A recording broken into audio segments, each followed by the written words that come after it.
The college football experience quarterback battles heading into 2023 episode on the Sports Gambling Podcast Network's brought to you by Shady Rays. Yes, go to shadyrays.com. Use the promo code SGPN for 50% off 2+ pairs of polarized sunglasses. We're also brought to you by our NBA Playoff Survivor Challenge. We're giving away $250 cash and a $100 gift card. Sign up today exclusively on the SGPN app, which you can get for free in the App Store and Google Play Store. So grab that thing and remember, as always, folks, to let it ride. Hey, what's up, you degenerate gamblers? This is Bill Burr, and you're listening to SGPN. Let it ride, baby.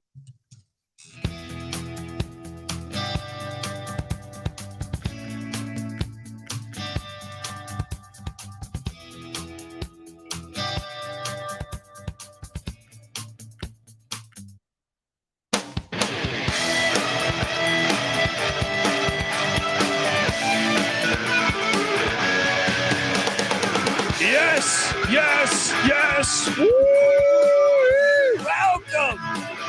Welcome to the college football experience. Quarterback battles as we head into spring games, the off season, and the portal opening back up. You know it's gonna be batshit crazy. If you're wondering who the hell you're listening to, well, I can tell you this. My name is Colby Swinging Database Dant.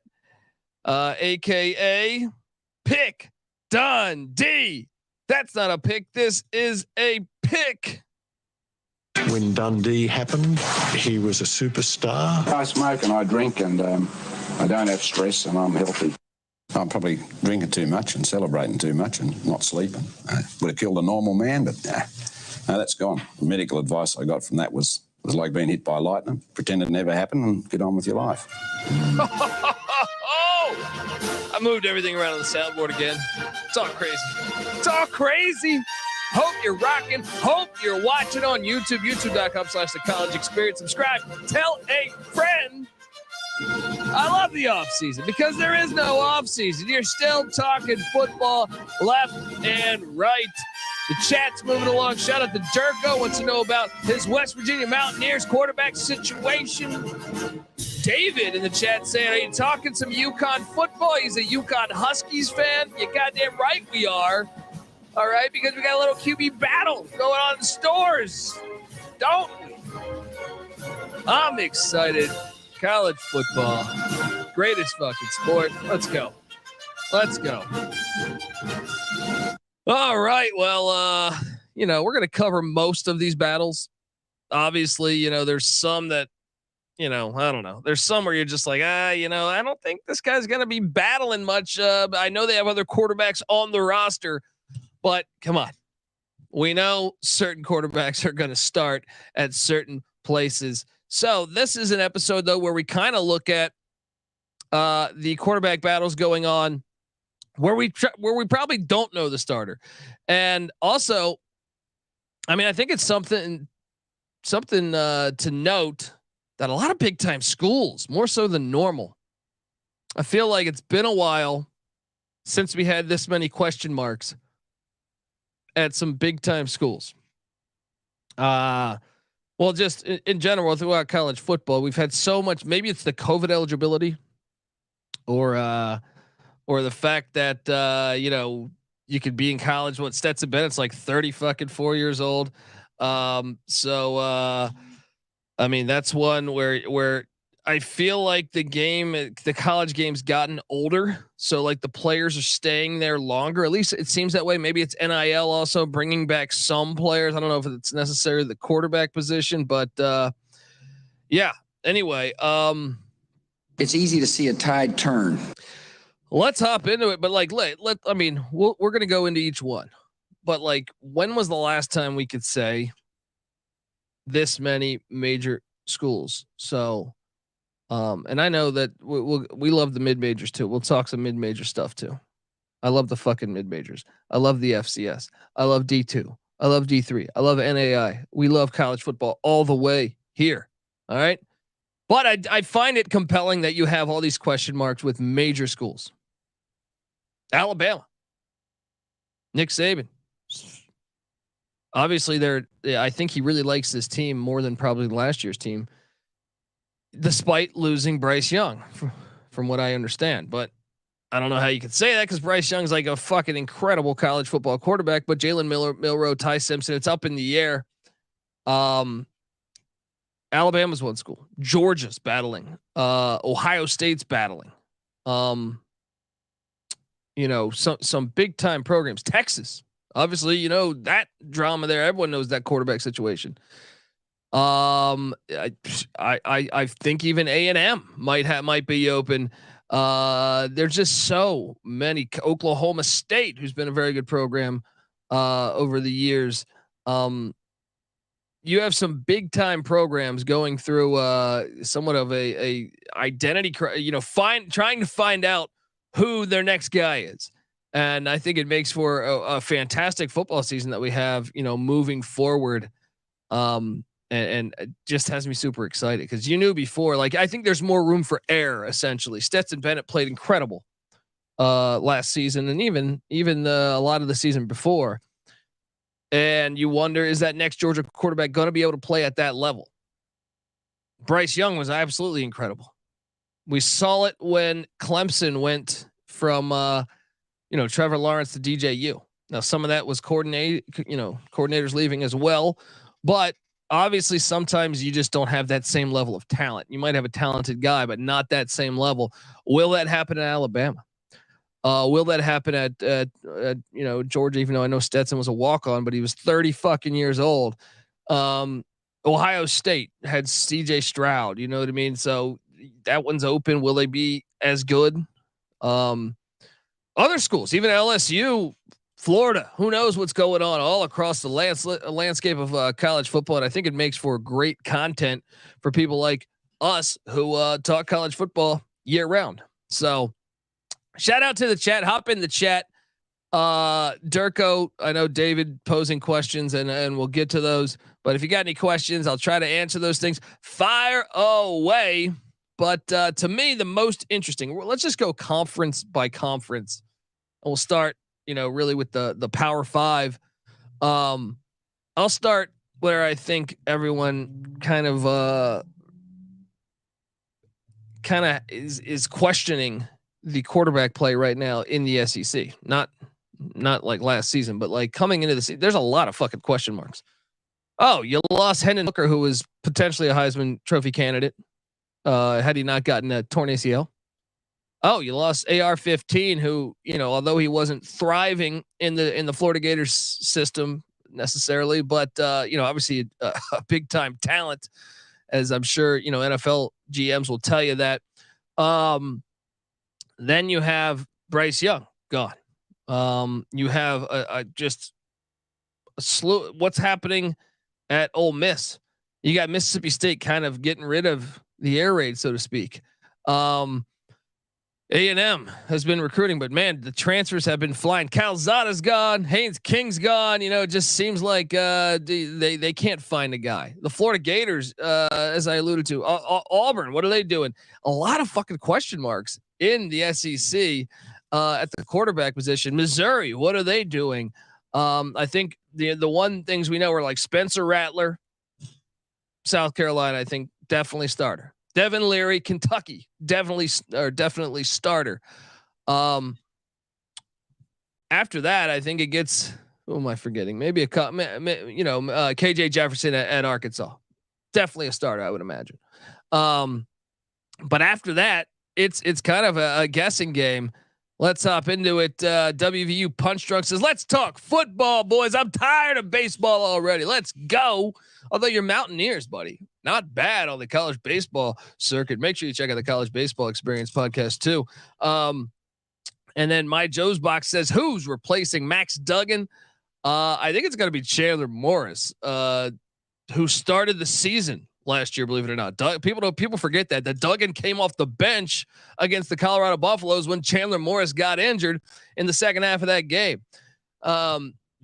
That's a fascinating question. So, my Joe's Box, are you a TCU Horned Frog fan? If so, let us know.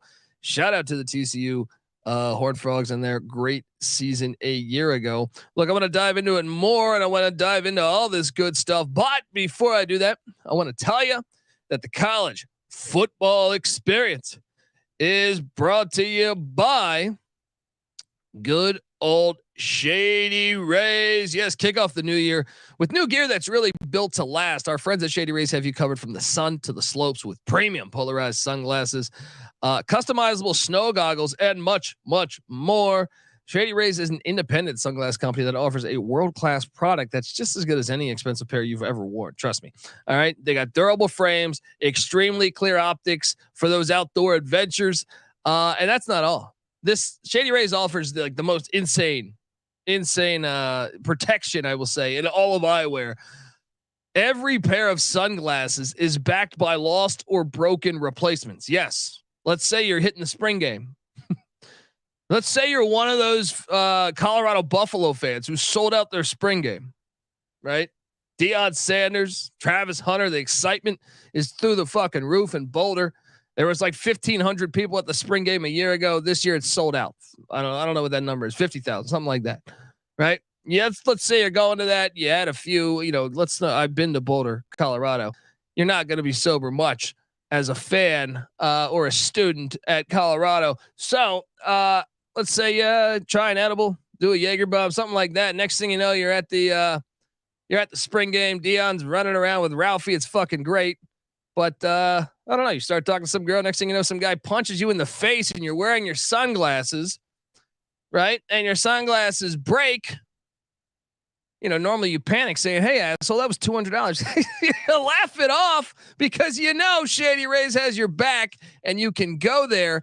Every pair of sunglasses is backed by lost or broken replacements. So you just show up, or send it in to Shady Rays. You show, hey, my frame is completely broken. Some guy punched me in the noggin, and I need a new pair of sunglasses. Boom, they're gonna give it to you. No questions asked. You can wear your Shady Rays with confidence. Because they have your back long after your purchase. And with Shady Rays, you can look good and you can feel good because to date, they've donated over 20 million meals to fight hunger with Feeding America. That is awesome. So their heart is in the right place. Look, and also if you don't love them just from the start, or you want to exchange them for a new pair or just return them, you can do that for free within the first 3 days. There's no risk when you shop with Shady Rays. Their team always has your back. And right now, exclusively for our listeners, Shady Rays is giving out the best deal of the new year here. Go to shadyrays.com. Use the promo code SGPN for 50% off. 2+ pairs of polarized sunglasses. Try for yourself. The shades rated 5 stars by over 200,000 people. We're also brought to you by our NBA Survivor Challenge, folks. It's the NBA playoffs. All right, and why not? Just look. I don't care if you don't even watch basketball. Me, I don't even watch the NBA. Right? I barely fucking watch it. Probably, actually, no, I don't. But still, you get free money. I'm not going to turn on that opportunity. So make sure you check out our NBA Playoff Survivor Challenge, completely free to enter. And the winner gets $250 in cash and a $100 SGPN gift card. You can enter exclusively on the SGPN app, which is free to download in the App Store and Google Play Store. So grab that thing today and let it ride. All right. Here we are. I was deep. I was doing work all day, trying to learn these battles, trying to think about who I think will be the starter. We're starting in the SEC, as I alluded to. Alabama is an interesting one. Obviously, I was a bit shocked. I wasn't shocked that they moved on to it. Bill O'Brien gone, but I was shocked that they went after Tommy Rees. Because I didn't see that one coming. Doesn't mean it's not going to work. But Tommy Rees and Notre Dame, they were like a power running football team. I wonder if Nick Saban watched the Georgia Bulldogs, who, I will say last year, Georgia, I feel like were more balanced. I feel like the year before they were a little more run heavy. But I think that's been the edge that the Bulldogs have had perhaps on Alabama of late is their physicality. And I wonder if they want to run the ball more. Obviously, they have stud wideouts. They have studs everywhere on the field, really. So the question is Jalen Milroe or Ty Simpson. I've heard everyone speculate that they thought coming into the year pre-hiring Tommy Rees that Ty Simpson will be that guy. And I know Notre Dame doesn't traditionally have like really running back quarterbacks. When I look at or running quarterbacks, not running back quarterbacks. When I look and think about the quarterbacks Tommy Rees has had, whether it's Ian Book or whether it's Jack Cohn, lawn chair you're watching currently in the XFL. You don't have a lot of. Drew Pine was probably one of their more mobile quarterbacks who started a few games last year. It's not like they don't have wheels. I feel like Book sort of did a little bit. But they do like to pound the rock. Like Notre Dame's been putting offensive linemen in the league. Obviously Alabama has too, but so that's going to be interesting to see. Whenever Brian Kelly, like mid stint at Notre Dame, changed over he was kind of like, I feel like spread pass at first. They didn't have the physicality.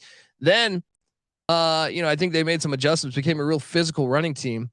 The only problem is I feel like they still didn't have guys on the outside that were real difference makers for the most part. And that's probably their flaw those years that they did not, win at all, but still had great teams.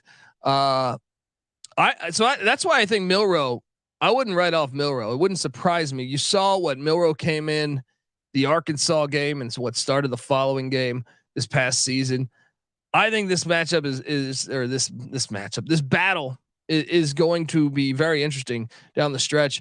I know I've already been watching spring games for a lot of schools that have had them. I haven't seen. I mean, Bama, I don't think has played it yet, but I find that one fascinating. That one's going to be fascinating. I find the whole Tommy Rees thing fascinating because I didn't think he was on Saban's list of coaches. Cause really, I mean, what OC, a lot of OCs probably would not turn down Alabama, knowing the talent and knowing that the previous OCs, with the exception of Bill O'Brien, who still, you could say, you still upgrading. I mean, in a way you could make that case by going to the New England Patriots, but obviously prior to that, Steve Sarkisian, who's now the head coach of Texas, and Lane Kiffin, who's now the head coach of Ole Miss, and then Mike Locksley, head coach of Maryland. So it's kind of just springs you to a coaching position. So makes a lot of sense why you wouldn't do it. Dundee, how long has it been since Alabama had a question at QB? How long has it been since Alabama's had a question at QB? I would say it depends if you think of those national championship years in the beginning of the Saban era, where they had kind of like the lawn chairs winning national championships. Some of those quarterbacks that were really kind of, I mean, they were good college quarterbacks, but they weren't like the best player in college football. When they made that transition, and I want to say it might've been Kiffin that came in and did that. And when they made that transition to opening things up and really bringing in those top level quarterbacks, that was pretty much a game changer. I feel like, so it has been a while. It has since Brian Bergdorf. All right. In the 90s, where my Tide fans at? Shout out to D Bettis. Shout out to Dustin Weeza. Yeah, they won with Greg McElroy. You know what I mean? Or McElroy. How the fuck do I say that again? McElroy's the fucking golfer. Greg McElroy, the fucking announcer. All right, who played for the Jets. But yeah, I mean they won with some guys that were solid college quarterbacks, but nothing great in the NFL. And then they all of a sudden, when Kiffin came in and they just and I remember Saban talking about this. He's like, is this what we want college football to be? We want to go all spread and fast up tempo and whatever he did that though, Alabama started scoring a lot more fucking points. And my juice box says that hope Joe Milton loses the job at Tennessee. He was terrible at Michigan. I'll tell you this, man. Let's talk about Tennessee because they're an instrument. Milton looked great in the bowl game though, and I try explaining this like, okay, Joe Milton looked bad at Michigan, but Hendon Hooker didn't look amazing at Virginia Tech. Now, I wouldn't say he looked terrible, especially considering Virginia Tech's other quarterbacks. You can make the case Hooker was definitely the best one, but comparing that to what he did at Tennessee is insane. It's just two different worlds. A lot of that has to do with Josh Heupel, who, by the way, former quarterback for the Oklahoma Sooners, won a national championship. He was running a little bit of that Art Briles / Mike Leach offense. I'd say more like Briles, but It's an easy offense for quarterbacks. It's very easy on the quarterback. A lot of times one fucking read. So if you got a gun, which we know Joe Milton has an arm, right? I think he might be like, if you play college fantasy football, Joe Milton should go pretty high, because I think the offense is going to get theirs. I worry about, this system in big games with the Brile, but as far as like, they're going to get theirs, I think, and put up big yardage no matter who they're playing. We saw what they dropped, like 50 on Bama last year. I know Bama's defense wasn't as good as normal years, but also you got Nico, and I always butcher his last name, the 5-star out of Long Beach, California, coming in, who was in like the Hummer, who got paid like, I don't know what they're saying, $8 million. How do Lama Lavea? I got no idea how to pronounce his last name. All right. But I mean, the dude is a talented quarterback. So I'd be pretty shocked. I think it's Milton's job. I think they redshirt Nico. Unless, maybe Milton gets injured or something, knock on wood, Tennessee fans, with the way the Hooker situation happened last year. But I find that one interesting. There's almost, I think that's one of the safer bets. But yeah, the Georgia situation now. Carson Beck appears to be the guy, but not really. Just because he took snaps in games, they got Gunnar Stockton, Brock Vandergriff, and this race I think is kind of. I think it's probably going to be Beck if I had to bet, but I wouldn't put too crazy odds on Carson Beck there. This I find fascinating, and this is something to monitor as the portal opens back up. Spring ball, it used to not matter nearly as much, but now with the portal, the transfer portal looking like the 405 on a Friday here, the coaches won't name. Oh, we're not sure who the starting quarterback is. We're gonna wait till summer camp. It's neck and neck. It's close, trying to hang on to their guys. All right. But sometimes, I feel like the players see the writing on the wall and they get the fuck out. Quarterbacks at one position. I believe Joe Burrow, I think, was a late transfer, if memory serves me correct. Didn't transfer to the summer, almost went to Cincinnati. But last second chose LSU. I think he even had ties to Cincinnati, but that was one that would have been very interesting. And that was a late transfer. We've seen some other ones too over the years. So someone else is named the starter. The other says, I'm out of here. And I think that's going to happen in the Georgia situation. I think one's definitely going to transfer. The Ole Miss situation. Jackson Dart started last year, obviously transferred from USC. Their backup behind him, I'm drawing a blank. Illinois landed him. What was his name? Luke Altmaier. So he transferred to Illinois. So those two were competing for the starting job in Oxford a year ago. So Dart clearly won that thing. Altmaier bounces to Champaign, but obviously Kiffin wasn't happy with the quarterback play, because Ole Miss was like one of these phony teams to me last year. Like their first 6 games or 7 games were complete shit opponents, right? For the most part. So I feel like they made their record look a lot better. Went down the stretch when they started playing good teams back to back. You could tell they were a little phony. And I think Kiffin knows that. So he brings in Spencer Sanders from Oklahoma State, which was pretty shocking to me. I still think that out of all the quarterback transfers, I think this one was the most shocking to me. It just doesn't make sense to me. It's like, you're going to go there. Like, your ceiling at Ole Miss is probably the same ceiling at Oklahoma State. And I think it's hard. I think it's harder to win the SEC West than it is the Big 12. So it doesn't make a lot of sense to me, unless Gundy just wanted him out. Maybe, you never know. But why would you transfer to Ole Miss though? I feel, unless it was just a gigantic bag of cash, which could be the case. But once again, what happens if you don't get the starting job? They also brought in Walker Howard, son of Jay Howard, the former LSU quarterback. So both of them were. Walker was with LSU last year. He saw the writing on the wall with Daniels and Nussmeier, and he's like, I'm out of here.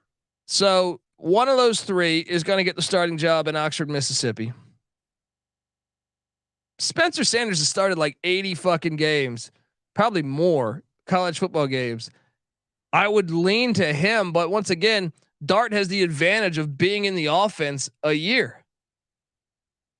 But my point is, I think you're going to see some transfers. Whether Howard probably would stay the course. I think whether Dart or Sanders, the loser of that job, is going to bounce, even if it is August. I think he's going to bounce.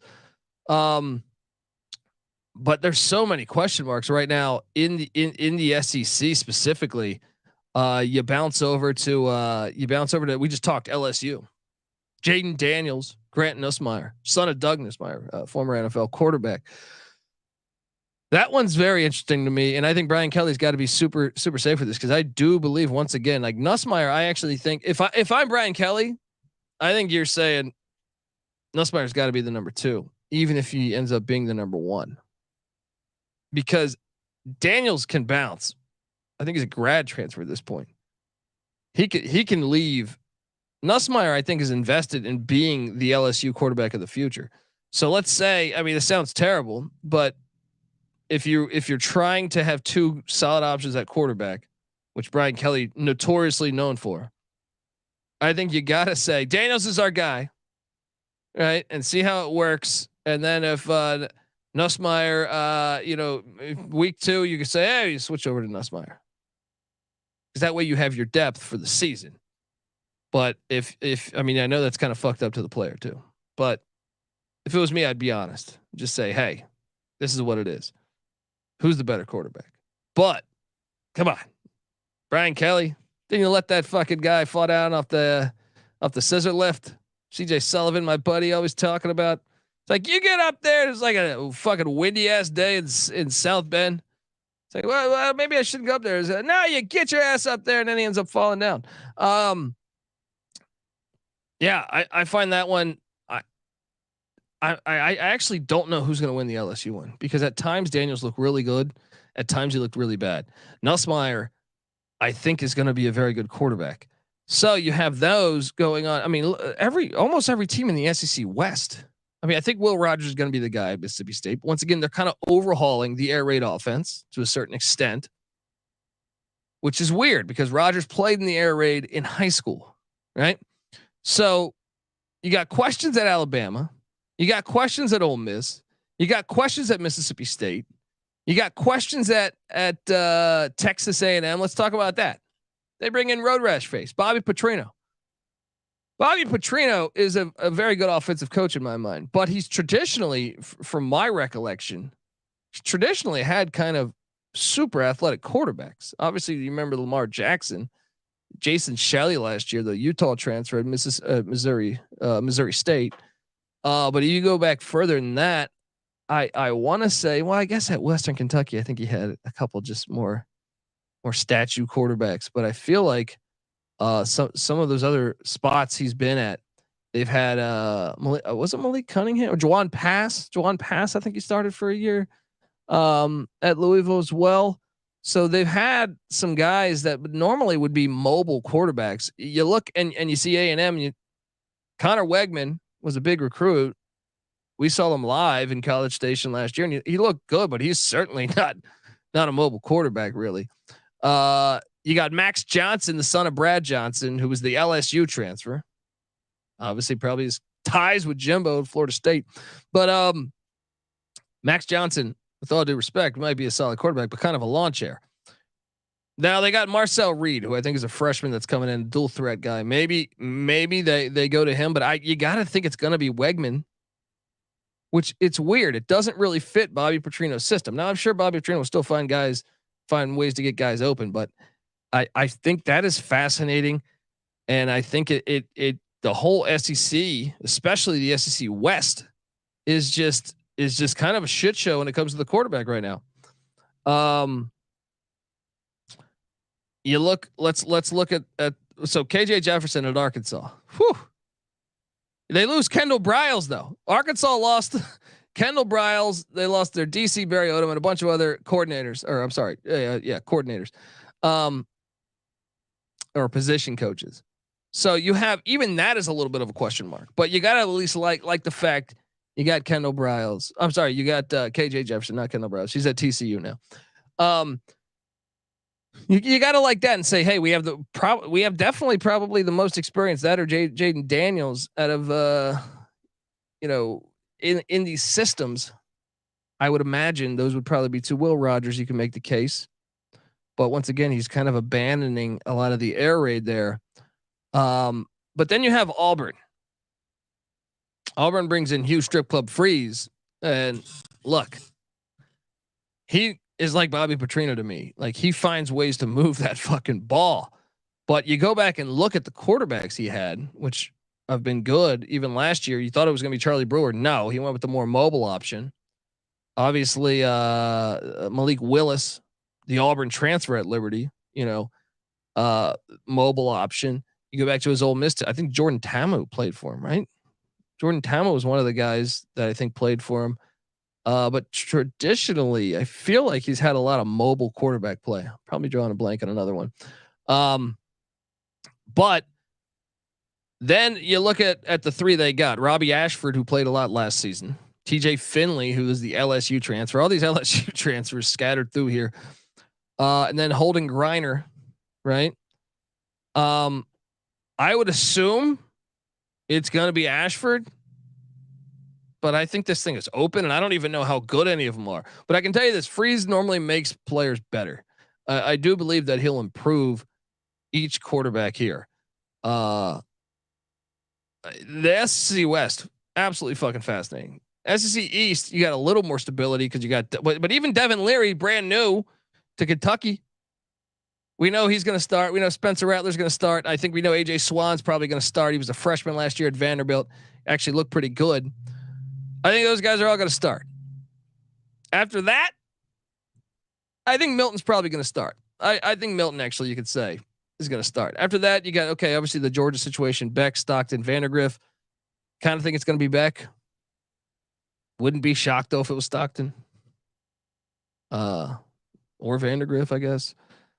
Then you have the situation there at Missouri where Brady Cook had moments where he looked all right. He also had moments where he looked bad. They went out and they got a guy I know Patty C's really high on, who Tyler Van Dyke's backup, Jake Garcia, who for some reason Miami, didn't really like to play much last year, even when Van Dyke got injured. I think getting Garcia was kind of underrated move. Eli Drinkwitz got extended last year, but I feel like treading on thin ice at some point here. I know they'll say, hey, he's fine. They did lose one of their top wideouts to Georgia. They still got some guys. Obviously, the 5-star, what's his name? Luther. What the fuck am I drawing a blank on his last name right now? It's the off season, folks. But I think Garcia could start for them. I think Garcia is the more talented quarterback. I kind of expect Garcia to start there. Going to be fascinating to see. But damn, if you don't have a lot, then you have the Florida Gators. Jack Miller III, the Ohio State transfer, who started one game, his first game of his career last season in the bowl game in Vegas against Oregon State. He didn't look very good, but then again, I don't know what to make of that. It's a bowl game. The current generation doesn't value bowl games unless you're in the playoffs. Like, I feel like 30 players or 20 players didn't play or some shit like that. So they got the freshman Max Brown, and then they went out and got Graham Mertz. I've read some things that Mertz, if like the season started today, it would be Mertz, but I'm very excited to watch the Florida spring game to see if Miller gets a start. I heard that Miller's pushing him and playing a lot better than they projected. The offensive line's a big question mark there. You can't feel great. I think if you're a Florida Gator fan, I think you might want to hit the portal again. I mean, definitely for some offensive linemen, but if not, maybe, I don't know. I don't have that much faith in Mertz, or I mean, maybe Miller is better than what I realized, just because that one bad game in the bowl game where they're probably on their third string guard. But man, I mean, honestly, college football fans out there in the chat, can you remember a time with this many fucking question marks? How many starters do we know in the whole? So for what, 14 teams in the SEC? who do we know for sure is starting? I think you could say Joe Milton. I think you'd say Spencer Rattler. I think you'd say Devin Leary. I think you could probably say Will Rogers and KJ Jefferson. So 5 out of the 14, and all of those for the most part are Devin. Yeah, did I say Leary? Maybe 6. But even those have questions. Leary, it's a new offense there, even though I think he had some familiarity with it. You got question marks all scattered through this conference. It's going to be fascinating to watch the off season and even the actual season. I think if you're ever going to take a shot on a dog, no pun intended with the Georgia Bulldogs, but I think it would be, maybe this could be the year for Ole Miss if Spencer Sanders plays great or something. Not that I think it is, but I'm just saying there's a lot more question marks than normal is what I'm trying to say. So, all right, we're going to talk more about, we'll skip over and talk about the Big 12. But before we do that, I want to tell you that the college football experience is brought to you by Underdog Fantasy. Yes, Underdog Fantasy is a great place to get down on fantasy action, obviously, and player props all year long. Underdog Fantasy has your favorite MLB, NHL, NBA, daily games. Plus, I mean, they even do XFL stuff, but plus they're also doing best ball drafts for the 2023 NFL season. Also USFL stuff, if that's your cup of tea with USFL. Head over to UnderdogFantasy.com. Use that promo code SGPN for 100% deposit bonus up to $100. That's UnderdogFantasy.com. Promo code SGPN. Let me see what the chat's doing. I know you guys have been sitting in there talking about Cliff Kingsbury. So I had a theory, says Dick Gersberger, that Cliff Kingsbury would join Arizona State. You were off by a few hundred miles. Duh. That's a good thing though, man. I think that's a good thing. I really do. So, there's that. D Bet is saying Oregon, USC, Utah, Washington will run the Pac-12. Amazing, no QB questions on the West Coast. That is true. I mean, the Pac-12 is fucking phenomenal with quarterbacks this year. Like I was going through, and we'll talk about it in a minute here. Is Florida really starting Graham Mertz? I think if the season ended, or if they had to play in Salt Lake City, Bryce Eccles tomorrow, I think he would. But I think it's gotten a lot closer than say, a few weeks back, a few months back. Remember when Matt Barkley was the greatest thing since John Elway, says the chat. Certainly, I don't know. Elway had super fucking hype. I saw some Elway high school footage. Oh man. Unbelievable. I still say, and I don't know if you guys have been with me through the years here. I know people say Brady, people say whatever. To me, in my lifetime, out of all the quarterbacks that I've watched, Elway's my number one. As far as like athleticism, mobility, just the way, the guy was a winner, even though I hated the fact he didn't play with the Baltimore Colts. But god damn, like you will watch the games. I never see Mahomes is the closest thing I've seen. Like as far as like crazy arm strength. But yeah, I'm on Team Elway. Everyone thinks you say Brady. I disagree. Anyway, let's hop on over and let's talk Big 12, because the Big 12 is interesting, especially this year. Big 12 adding all these teams. You still got Texas and Oklahoma for one more season. You go out, you add BYU, you add UCF, you add Cincinnati, and you add Houston. On top of that, you got some coaching turnover. Obviously, Fickell leaving Cincinnati in a kind of a critical year. That's intriguing. But let's just start. I know we were talking. The chat was talking West Virginia with Garrett Green. First off, West Virginia loses Graham Harrell, the OC. He bounces to Purdue, and I'm trying to remember who the hell they brought in. They brought in Chad Scott as offensive coordinator, who was most recently, he was interesting. So he knew him. I think Neil Brown knew him. Neil Brown on the hot seat, but knew him from Troy. But also Chad Scout was at Texas Tech and North Carolina, who have definitely had prolific offenses. Interesting. So, and I thought they kind of found something last year with Garrett Green. So Garrett Green or Nico, how do I pronounce this guy's last name? Marcariel, I think it is.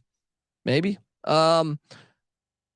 I don't know. I feel like this one, since I haven't seen much of Nico, I can't really have too educated of a guess here. Garrett Green, though, I like the way that guy had wheels. They would do a lot of I kind of feel like they were doing a lot of option read stuff with them. And I thought that was way more successful than when JT Daniels was in the game for West Virginia. So maybe they have something going there. That's something to monitor. I'm kind of fascinated. I thought Brown would get fired. I understand that they fired the athletic director. It's hard to fire both the same year, but it's a critical year for Brown, and the schedule, they do him no favors with obviously playing all those games in Texas and stuff. At least they got Cincinnati and UCF coming this year, but then, obviously out of conference, I think they have the Backyard Brawl and Penn State on the schedule. So Pitt and Penn State, it's 11 Power Fives and an FCS. It's brutal. It's a brutal fucking schedule. I don't know how many people would be winning there with that aggressive of a schedule. I would lean Green. Gun to my head, I would say Green starting against Penn State week 1. But, I'll have a better opinion once I see some spring ball. Cincinnati is really an interesting one here. So obviously Luke Fickell gone. Scott Satterfield comes in, who had Malik Cunningham, I believe, his whole tenure at Louisville. Prior to that, he was at Appalachian State. At App State, I don't remember who the hell his quarterback was at App State. I want to say they had a kind of a dual threat at App State too. I'm trying to remember who the hell their quarterback was. So you have Ben Bryant, who's, I feel like, been in college football for 75 fucking years. All right. He's played at Cincinnati. He was at Cincinnati, I think, pre-Fickell. Maybe the first year of Fickell. Then he dips out to go to Eastern Michigan. Then he comes back to Cincinnati, and then Fickell leaves. Ben Bryant, who's old, you got to like having that much experience. Then they go out and I mean, they still have Evan Prater, who was a big time recruit for Cincinnati. And I kind of think his style of play might fit Scott Satterfield's system. But then he goes out and gets Emory Jones from Arizona State / Florida. Got no idea what's going on in Cincinnati. If I had to bet, I would say Prater. But fuck if I know. You got Ben Bryant, who's 35 years old. Experience pays. Look at Stetson Bennett. You got Emory Jones, who I also feel like is a little long on the tooth. And you got Evan Prater, who's young. Satterfield year 1, though. Here's the thing. Normally year 1, you're like, fuck it, I can take some losses. Fan base won't be super upset because it's year 1. So let me go with the youth. But this is also your first year in P5. You don't want to come in and just get skunked by everybody. So you want to, maybe you go with the actual best quarterback instead of investing in the future, because reality is college football has changed a lot. And the fact is that you can go get a quarterback the next year. If Prater dips out, well, fuck it. You can go get another transfer next year. That's the way things are these days. Baylor is an interesting one because Blake Shapen took him, won that big Big 12 championship 2 years ago. Struggled a little bit last year. And they lose their backup from a season ago, Drones. He transfers out to Virginia Tech. But Sawyer Robertson transfers in Mississippi State. Mike Leach quarterback. Rest in peace to our friend Mike Leach. But this is interesting. I would assume Shapen, but I don't know. Robertson might be or Robertson, not Robertson. Robertson might be all right, especially in this system. With Jeff Grimes as the OC. And then obviously the big one that I think everyone, I can't not refresh my fucking Twitter page without people talking Quinn Ewers and Arch Manning. I'm making the assumption Quinn Ewers starts this year, even though I know he wasn't very he wasn't the greatest passer last season. He had moments where he looked really good. He also had moments where he looked really bad, which is typical, I guess, of a redshirt freshman. But Arch Manning, when you redshirt him this year, Ewers is they think going to the pros the next year. Are we even sure he's a slam dunk for like? I get it, he was a 5-star recruit. I mean, I'm sure he'll get drafted, but are we sure he wouldn't come back to college for one more year? Collect a check, start some games. I don't know. Oh man, the chat is rolling along right now because they're talking Blair Thomas, Penn State versus Ty Detmer. Wow. Shout out to Dick Gertzberger.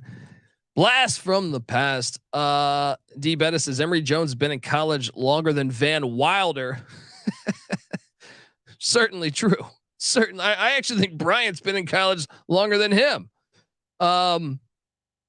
Let's talk some more though. I mean, the ones that the Big 12. This one is very interesting to me. So Texas, I guess it's getting all the TMZ love. I mean, I think they're going to be all right regardless of their decision, but I don't think they're going to be.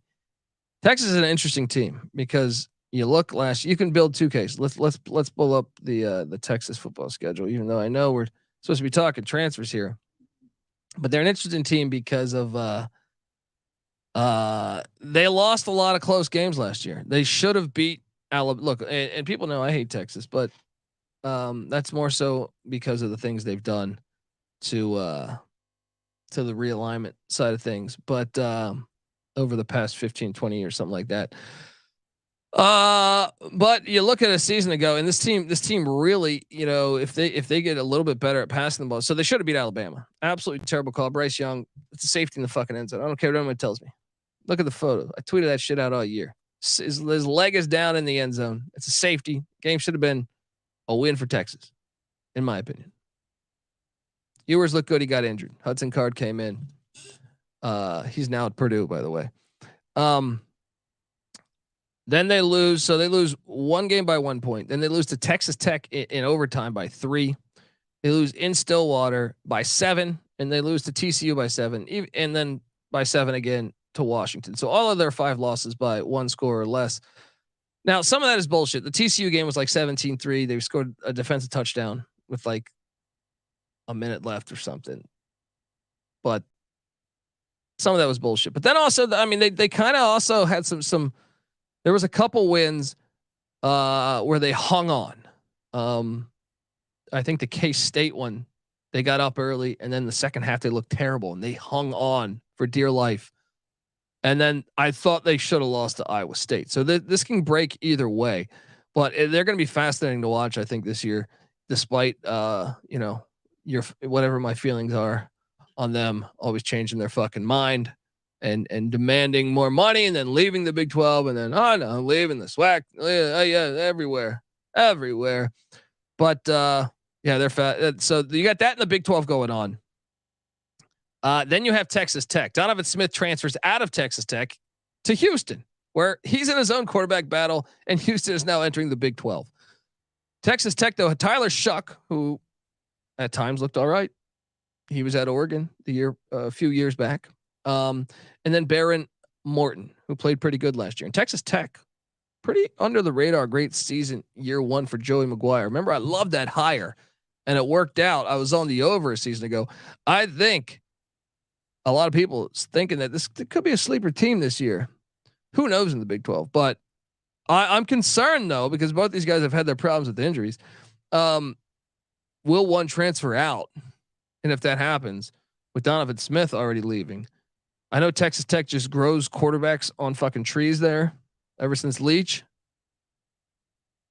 But man, it makes you wonder. That's a situation going there. Houston has Donovan Smith, as I alluded to, and also Lucas Coley, a transfer from Arkansas. I'm assuming it's going to be Smith, but I could see it being either. Really, I was thinking maybe Smith has a leg up because I think it's closer to what Dana Holgerson's offense is. But when I think about it, Coley was running some of Bryle's stuff, so maybe that's closer battle than I think. Kansas returns Jayden Daniels. He gets healthy. And then Jason Bean coming back for his 35th year of college football as well. It's going to be Daniels, I think, to start, but it'll be interesting to see what they do with Bean. I was just watching some clips of them running the 2 QB system last season with both guys on the field at the same time. Lance Leipold doing a fantastic job at Kansas. UCF is an interesting one too, because John Rice Plumlee, who we were very high on here, transferring in from Ole Miss, obviously he's a good baseball player too. He struggles to fucking pass the ball. And I'm thinking like, okay, another year in the system, you got to be a little bit better. He's electric when he runs. But I wonder if Timmy McClain, who transfers in from South Florida, might be able to push him a little bit. I think McClain's probably I think he's definitely the more accurate passer if I had to bet. But Rice Plumlee runs that offense. I feel like it's kind of a traditional Gus Malzahn quarterback. That's going to be an interesting one to watch. I think that's pretty close.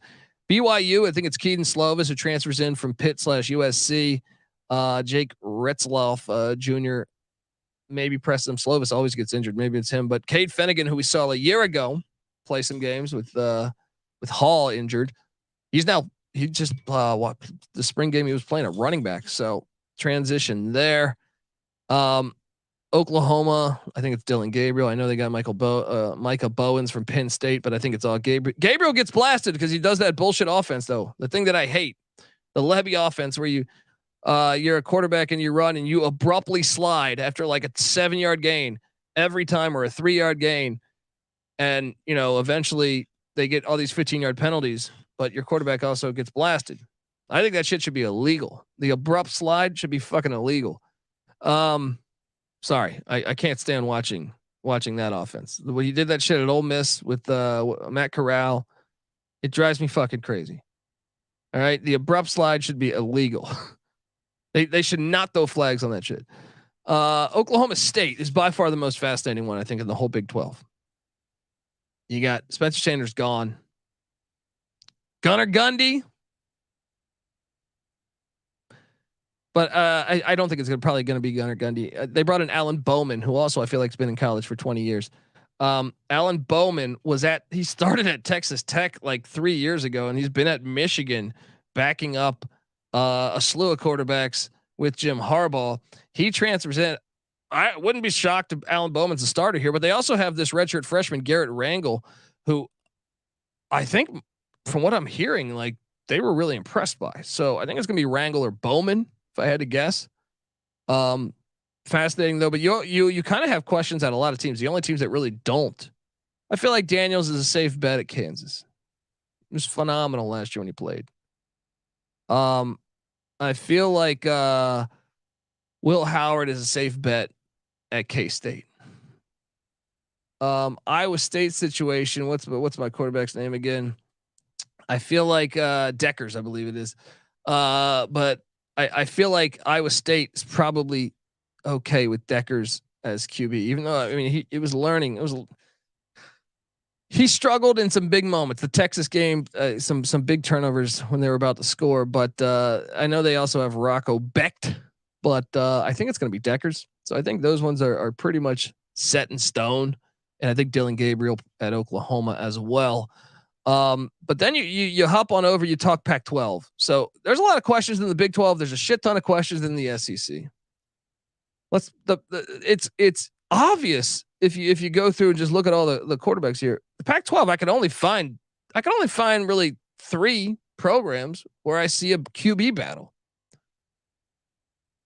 So the chat was talking about how the Pac-12 is just loaded on quarterbacks, and they really are. When you look at what they have going, obviously Caleb Williams is the best quarterback in America right now, right? In college football this upcoming season, just won the Heisman. He's a clear cut number 1, but right behind him is going to be a slew of quarterbacks. Michael Penix had an unbelievable year. NFL scouts are starting to really catch the eye, of Michael Penix. Or I'm sorry, they're catching the eye of the NFL scouts. But Penix is one. I think he's going to have a phenomenal year. So you could argue those are the top 2 quarterbacks in all of college football. Bo Nix had a great year at Oregon. Really good year. Now I know they lose the OC. Dillingham goes to Arizona State. Maybe regression, but you could also say, man, the guy's got a lot of starts now. Cam Rising's back at Utah. He's been there forever. He's very good. Andy Ludwig, the OC, flirted with Notre Dame, but he's back. Then you had Cam Ward, who I thought was pretty decent get for Washington State in the portal from the FCS. He's back. You look over to DJU comes into Oregon State. That was the glaring weakness. There's no way you can tell me that someone's going to beat out DJU. I don't believe that. If you watch Oregon State football last year, it's impossible for me to believe that. Colorado has Shedeur Sanders. Deion Sanders said day one, he's your starter. And you know what? He was a big recruit. He looked good on the FCS ranks. I guess we got to see it at the FBS ranks. Then you have Jayden Delora at Arizona, who's a stud. Saw him at Wazoo a couple years ago. This guy's, I think, a really good quarterback, really good college quarterback. This conference is fucking loaded, absolutely loaded. So the question is what the three schools that I have with potential for a QB, battle. I think the elephant in the room is UCLA. Colin Schley is coming in from Kent State. Started a lot of ball games at Kent State. They have Ethan Garbers, who started a few games for them over the past couple of years. And then they land their biggest recruit in a long time in Dante Moore, and they flipped him from Oregon. That QB battle is going to be absolutely fascinating. I think all three have a shot. I think if you're Chip Kelly, you want it to be Dante Moore, but I think all three have a legit shot to be starters. Then you have Arizona State, which went out and got Jacob Conover from BYU.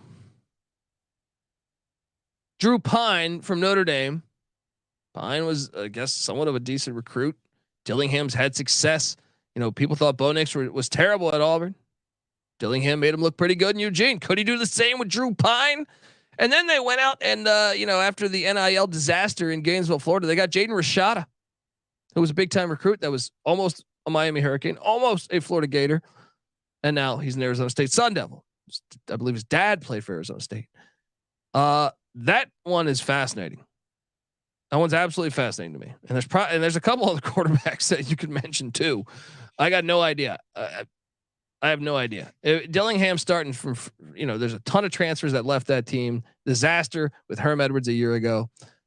I think if it's him, you might just go Rashada. Say, fuck it. Get your reps in. Let's go. I don't know. That one's fascinating to me because I have no idea what to expect from Arizona State this year. They always have talent, but damn, they've lost a lot of pieces. And they're bringing in like 30 transfers, 35 transfers or something. I don't remember what the number is, but that one's fascinating. And then you have the California Golden Bears, which I'm pretty certain that they're going to be starting the TCU transfer, but they do have Fernando Mendoza on the roster. Maybe he can press Sam Jackson, who transfers in from TCU. Sam Jackson. They deserve to die, and I hope they burn in hell. Oh man, they got a Sam Jackson here in Berkeley. I think, and I'm pretty sure Sam Jackson's like set in stone. There, Jake Spavital's back in Berkeley. Jackson's got familiarity with an offense that's similar to that, so I think it's going to be Jackson. Arizona State and UCLA. I got no fucking idea, but I'm excited to see who. Let's talk. Dustin says, "Am I deaf or did you not bring up Cam Ward?" I brought up Cam Ward, man. FCS transfer. I said Wazoo. It's my guy. Richard Gersberger says, "How come every team in the Southwest Athletic Conference is nowhere near West?" D. Bennett says, "Come on, man. DJU is trash at best." I can't wait to prove you wrong on this one. I think it's Brandon Streeter who got fired as OC at Clemson. I think DJU with Jonathan Smith, it's going to be very good. I think he's going to be very good. Watch out. Remember I said it. Okay, let's talk Big Ten. Switch over and talk a little Big Ten action. Big Ten, obviously, Ohio State traditionally has great quarterback play in college, at least. I know in the pros they've had their issues, and they can't claim Joe Burrow. Get the fuck out of here. But I think that's the biggest storyline this offseason is what's happening in Columbus. It's kind of obvious that just like Georgia or Alabama, Kyle McCord, it seems to be, from what I understand, the guy that's going to get it, but he's battling Devin Brown. I think I even saw Tristan Gibbia, the Oregon State quarterback that started for a cup of coffee in Corvallis, and prior to that had a little bit of a stay in Lincoln, Nebraska.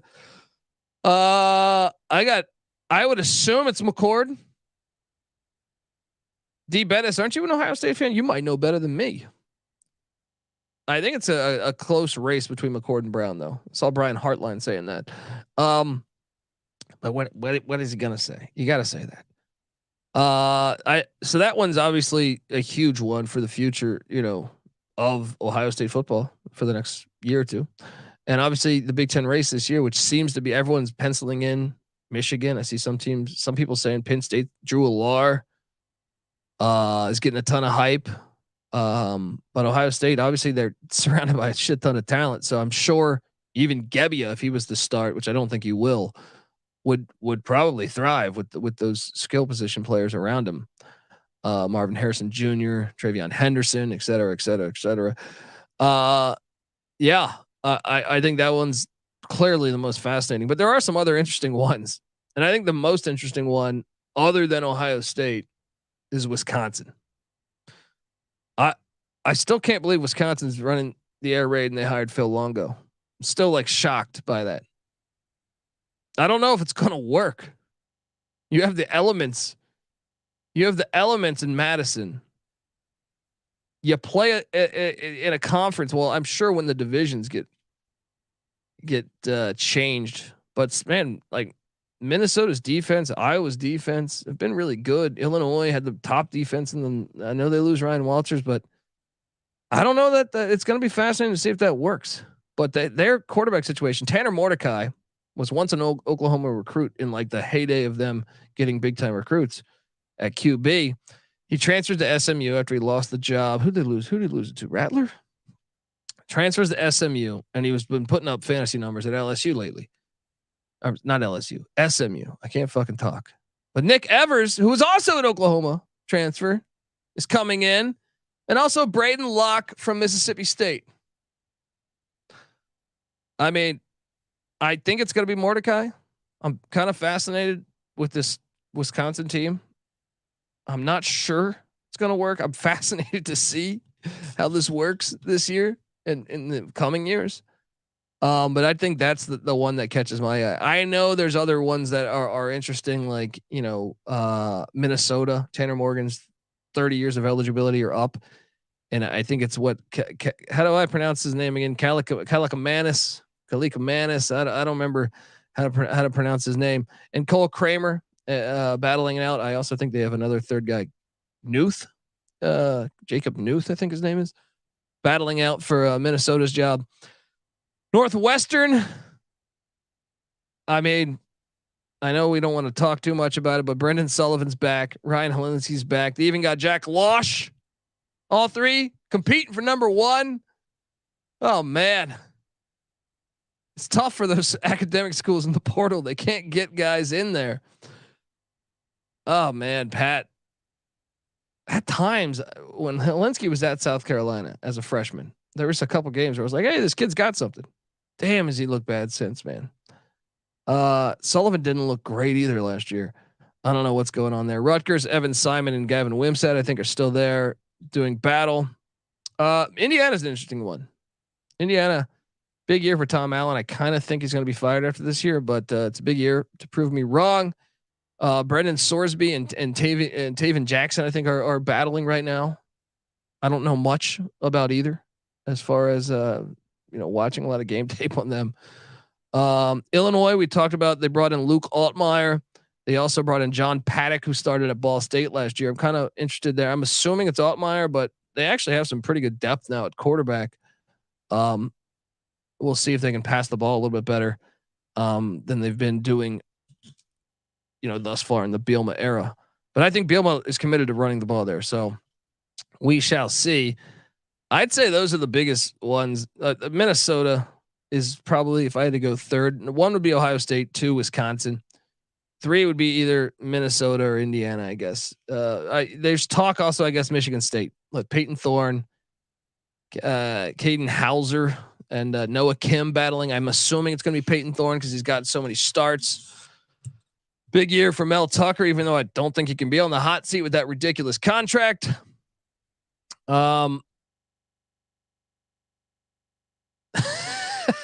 D Bettis in the chat saying DJU is trash. You have to drink 4 Budweisers on the show.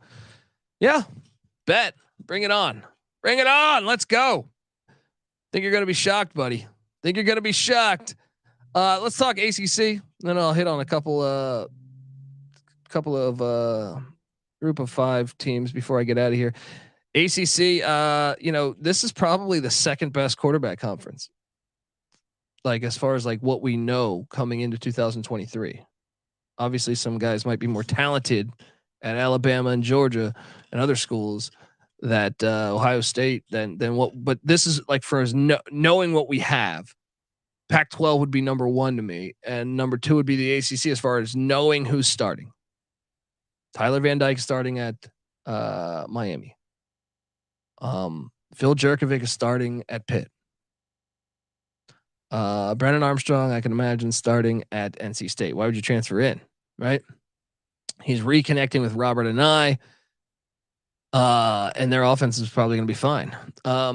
It's actually going to be a lot better than fine. Then you have what's my guy's name?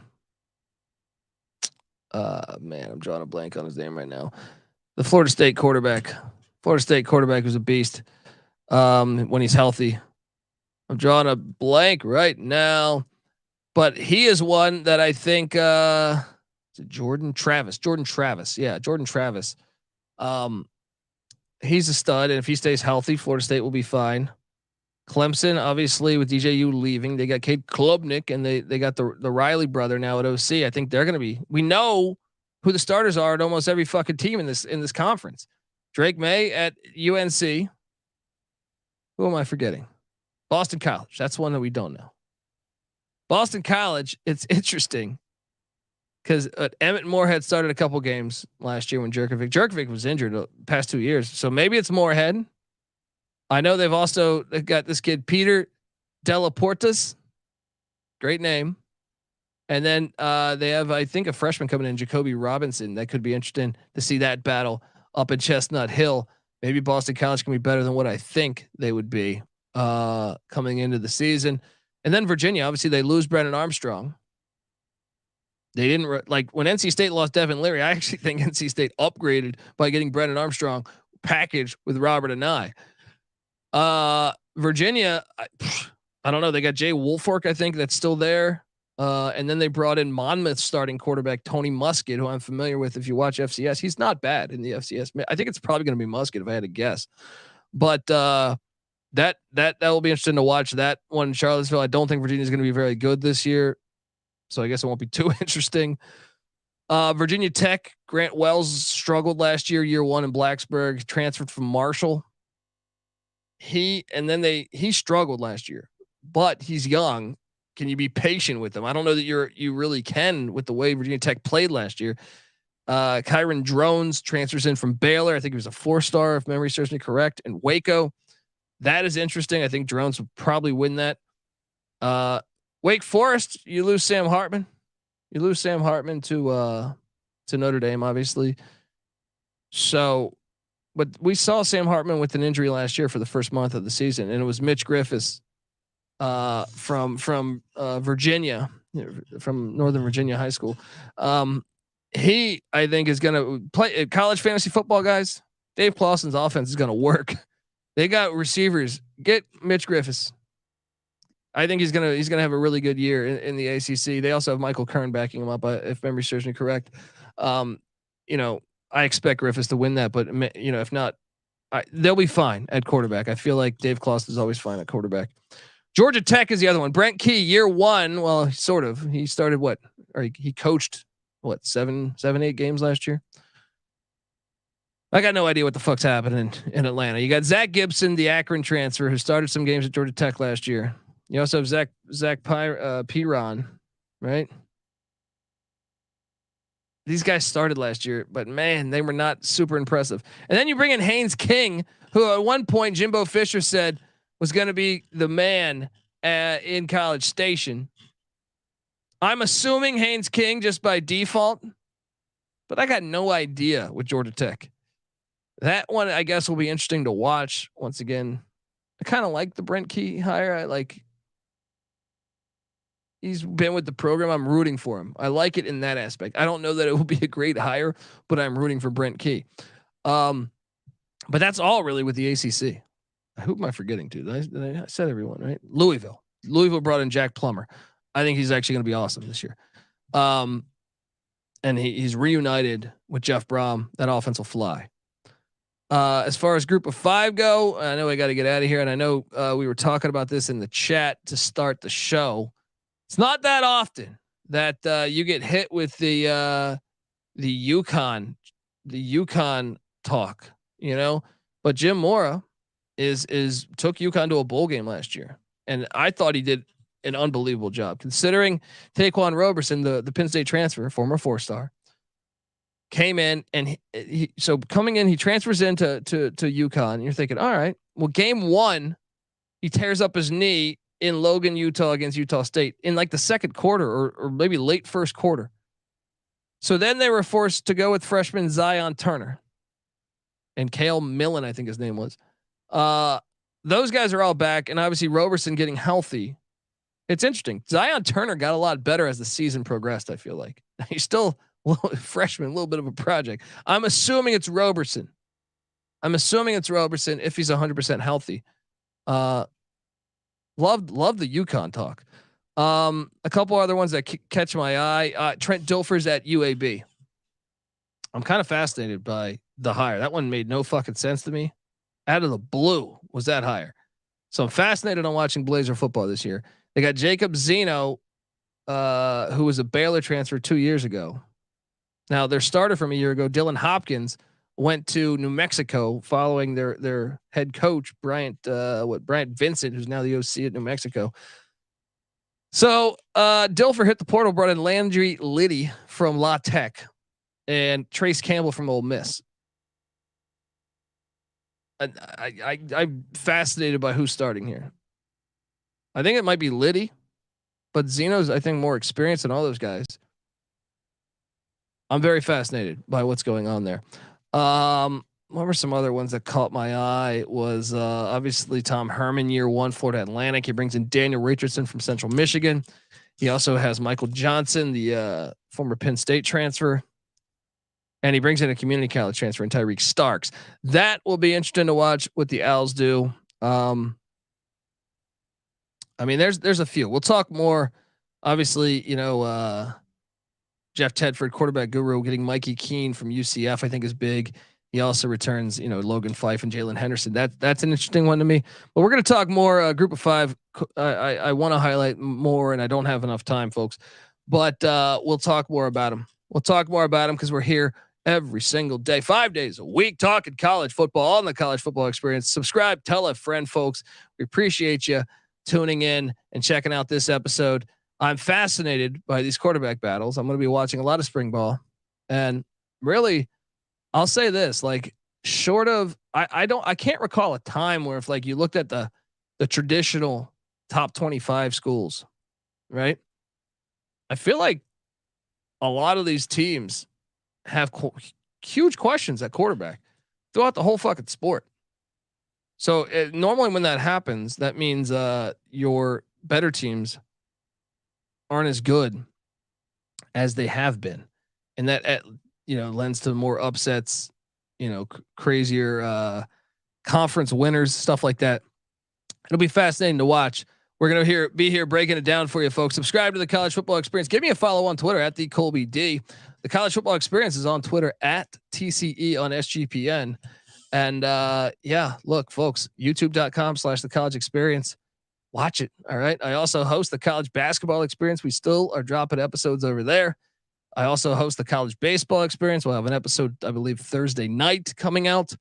And what else do we have? Oh yeah, we have the USFL gambling podcast, which I host, the XFL gambling podcast, which I host, and I'm part of the sports gambling podcast. So check out the sports gambling podcast. And as we alluded to right now, great time in general for sports. Obviously USFL, XFL battling. And then you have the NBA playoffs, the NHL playoffs are about to start. What, Monday? I think it is. MLB's back. College baseball is rolling. Sports are doing all right. Soccer, MLS. Check out all those. Check out the MLS gambling podcast, the NHL gambling podcast, NBA gambling podcast, MLB gambling podcast, all that good stuff. All part of the family. Get the SGPN app. It's free to download in the App Store and Google Play Store. And yeah, I appreciate you rocking with me on a solo episode. Tomorrow we'll be back. Tomorrow night, me, Patty C, NC Nick, we're drafting week 2 college football games. Oh, it's a lot of fun. Tune in, mark your calendars. This is the college football experience. You better start thinking about yours. And we are out of here.